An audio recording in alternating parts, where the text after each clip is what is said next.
Mesdames et messieurs, merci de votre attention. Alors, table ronde, deuxième partie avec nos amis, Monsieur Rachid Benissa, spécialiste des questions internationales, et également Pierre Dortiguet, spécialiste des questions internationales également, et notre consultant. Souvenez-vous, la fois dernière, nous avons parlé des événements en Égypte et les évolutions sur la scène égyptienne.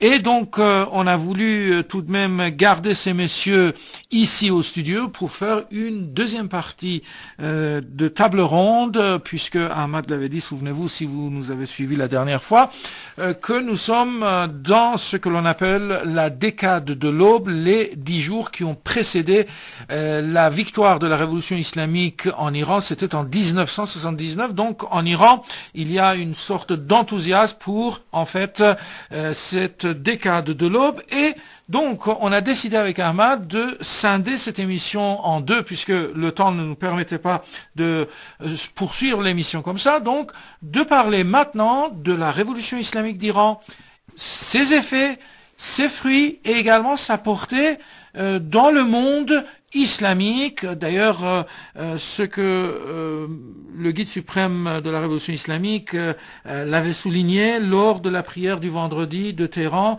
il y a quelques jours de cela.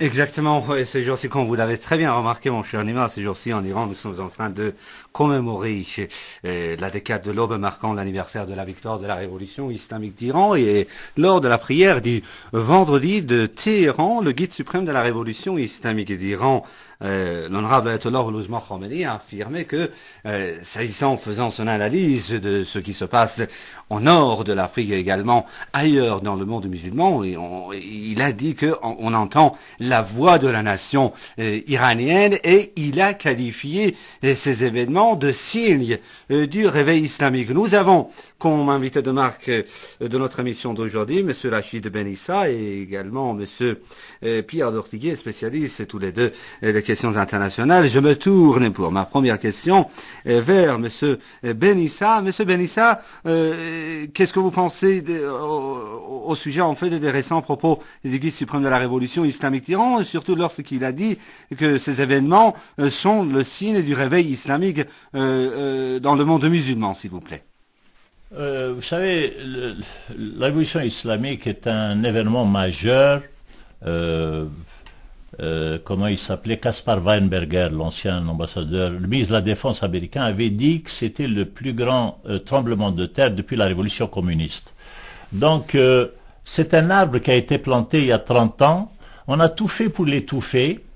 On lui a fait une guerre à travers Saddam, on lui a fait un boycott, on lui a fait une guerre avec tous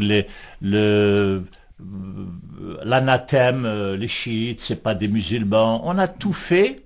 Malgré ça, l'arbre tient, l'arbre pousse, l'arbre grandit et l'arbre produit des fruits à l'extérieur. Quand on voit Ahmadinejad qui va à la frontière entre Liban et Israël faire son discours, c'est extraordinaire, c'est extraordinaire. C'est du khomeïnisme incarné. Ce défi, d'abord ce courage physique. Il n'y a pas un chef d'État arabe pour aller parler même de Beyrouth. Même dans un salon, ils ont peur de... Lui, il va à la frontière, il envoie un message de paix aux chrétiens d'Orient, tous les chrétiens d'Orient, que nous sommes tous les enfants du même abrahamique, la famille abrahamique. Et en même temps, un message dur de justice à l'égard des canailles, des criminels israéliens. Eh bien, ce message-là, contrairement à ce que disent les opposants iraniens idiots et naïfs, dans leur slogan, quand ils disaient ni Gaza, ni Lubnan, je n'aime que l'Iran. Mais ce sont des imbéciles. Parce que quand Ahmadinejad va à la frontière entre Israël, il défend l'Iran. Il envoie un message très fort à l'Amérique. Je vous emmerde. Non seulement je vous emmerde à partir de l'Iran, je vous emmerde au Liban. Vous ne pouvez rien faire sans moi au Liban. C'est quoi sans moi? Sans ceux qui aiment la révolution islamique. Les disciples, les amoureux de la révolution islamique. Vous ne pouvez rien faire contre moi en Irak. Pourquoi? Parce que j'ai une carte, parce que j'ai des disciples, parce qu'il y a des amoureux de la révolution islamique. parce que notre rêve, le rêve de la République islamique, c'est un rêve partagé. Alors, ça fait... Vous voulez dire que c'est l'influence spirituelle de l'Iran qui Mais compte? il n'y a aucun doute de la révolution islamique, pas de l'Iran, de la révolution islamique en Iran. Parce que la soi-disant opposition là, bénie par les Occidentaux là, qui nous parlaient de liberté en Iran, par le chien Sarko. Voilà, le chien Sarko, moi j'étais sur France 24 3 fois par jour. Et ce chien Sarko a proposé en dernière minute d'offrir ses compétences aux chiens tunisiens, à la canaille tunisienne. Alors quand on aime la liberté est indivisible. On l'aime en France, et on ne doit donc pas réprimer les gens en France. On l'aime en Iran, on l'aime en Tunisie. Quand le peuple tunisien se soulève contre la canaille tunisienne, on aide le peuple contre lui. On l'aime en Égypte, on ne va pas bénir le régime égyptien. Non.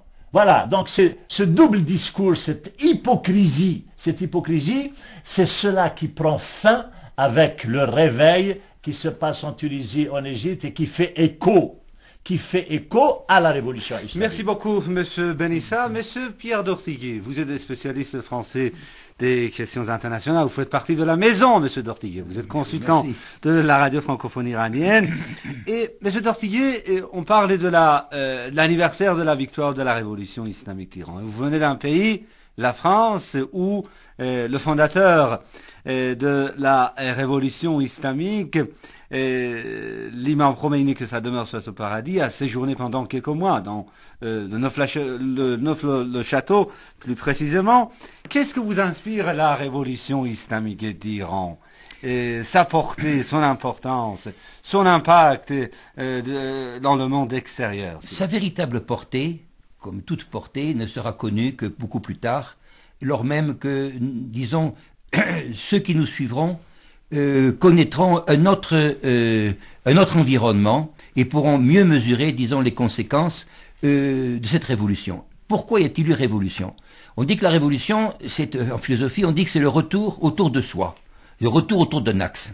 Et il y avait un axe qui était brisé. Et là, je reprends seulement ce qu'a dit l'imam Khomeini dans ses sermons lorsqu'il est parti d'abord en Turquie et qu'il a ensuite parlé à Najaf. Dans ses visites en Turquie, l'imam Khomeini avait, disons, c'est très important en tout cas pour les musulmans, parlé du grand malheur qu'avait été la chute de l'Empire ottoman. Et pour nous, nous avons connu un malheur analogue, c'est-à-dire la chute de l'Europe. Alors, en 1914, c'est-à-dire l'Europe s'est poignardée elle-même, elle a été prise, c'est Heidegger qui le disait en Allemagne, entre deux pays, entre la Russie d'un côté, l'Amérique de l'autre, et chacun de ces pays, comme il disait, métaphysiquement, c'est la même chose. C'est-à-dire que c'est un homme normalisé, sans aucune attache profonde, voyez-vous, à sa société ni à la nature, et qui essaie de poursuivre un but matériel qui n'offre absolument aucune respiration possible. C'est ce que n'a pas voulu Khomeini. Khomeini avait dit ni l'Est ni l'Ouest. Ça ne veut pas dire que je choisis une position différente. Non, il a voulu refuser, disons, un monde que j'appelle normalisé, ce monde qui s'est formé déjà à la fin de la guerre de 14, avec en même temps le foyer sioniste en Palestine, qui s'est resolidifié en 1945 avec la formation de l'ONU, etc., la création de l'entité sioniste, avec cette fausse lutte entre deux systèmes qui se soutenaient l'un l'autre. Le rêve profond du communiste russe, c'était de vivre à l'américaine, voyez-vous. Et l'intérêt du producteur américain, c'était d'empêcher qu'il y ait en Russie un véritable capitalisme national qui se développe, voyez-vous. C'est donc dans cette atmosphère-là, dont les victimes à la fin de la guerre de 40-45 ont été d'abord les peuples arabes, voyez-vous, et les peuples du tiers-monde. Peuples du tiers-monde qu'on avait essayé, je le répète brièvement à nos auditeurs, de dissimuler, disons, d'écraser, de tromper avec des gens comme Tito, par exemple, voyez-vous, qui a été, en tout cas, un faux ami de Nasser, voyez-vous, à la différence de Sukarno, ainsi de suite. C'est ça qu'a brisé, justement, l'imam Khomeini. Monsieur Dortiguet, sur le plan de la politique étrangère,